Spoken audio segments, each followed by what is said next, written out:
Hindi nga tuluyang namatay itong si Don Carlos matapos nga ginawa nitong si Moira kung saan tinurukan niya ito ng insulin. Agad itong na-rescue at buti na lamang ay nabigyan pa ito ng chance na mabuhay.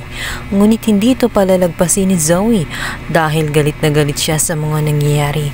Paanong napakataas ng insulin ang nasa loob ng katawan nitong si Don Carlos kung kaya nagpasagawa siya ng lab test at doon nagugulat ang mga doktor at ang physician na na-assist sa kanya dahil wala naman silang in-order na insulin at papaanong naturukan ito ng insulin nang hindi nila alam at wala man lang sa listahan. Kumikilos naman itong si Moira nang sa ganon iba ang masisi sa kanyang ginawa.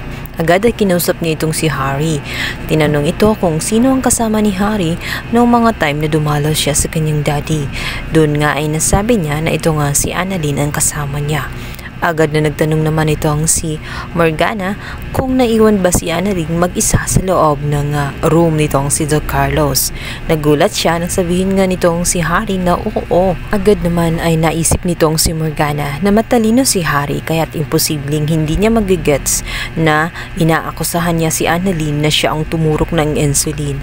Subalit hindi naman maiisip ni Harry ang ganong bagay dahil alam niya kung gaano kabait itong si Annalyn kaya imposibleng magagawa niya ang mga bagay na iyon. Samantala, pinuntahan naman ni Zoe ang kanyang ina na si Moira at dito tinanong niya diretsahan kung wala ba siyang ginawa doon kay Don Carlos kung saan nasobrahan nga ito ng insulin kung siya ba ang may gawa ng mga bagay na iyon.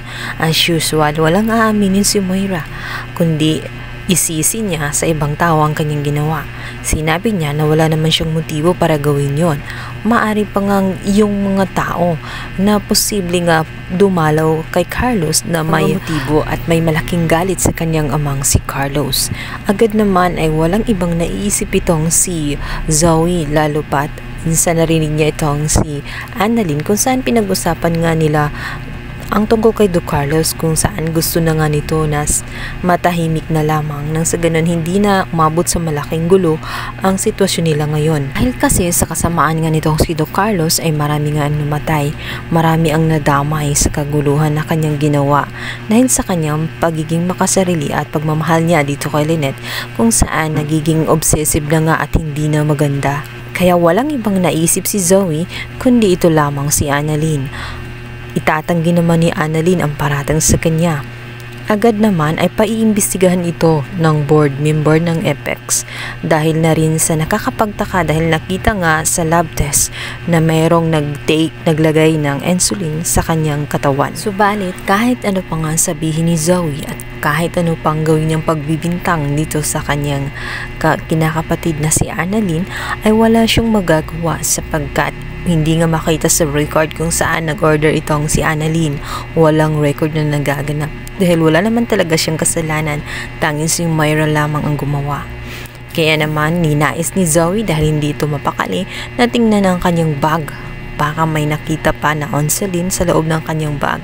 Hindi naman takot si Annalyn dahil wala siyang tinatago, hindi umano siya kagaya ng iba dyan na mahilig magtago ng sekreto at magsinungaling. Tahimik nga si Zoe matapos makita nga na wala naman talagang ebidensya na naroon sa bag nitong si Annalyn. At hindi siya tumitigil hanggang sa maisipan nga niya na tingnan ang CCTV sa kwarto nga nitong si Don Carlos. At doon niya makikita na wala palang ibang gumawa kundi ang kanyang inang si Moira dahil sa takot nito na malantad ang kanyang sekreto na siya ay hindi si Morgana kundi siya ay si Moira. At hindi na nga mapipigilan pa ni Moira kahit anong gawin pa niyang pagtatago.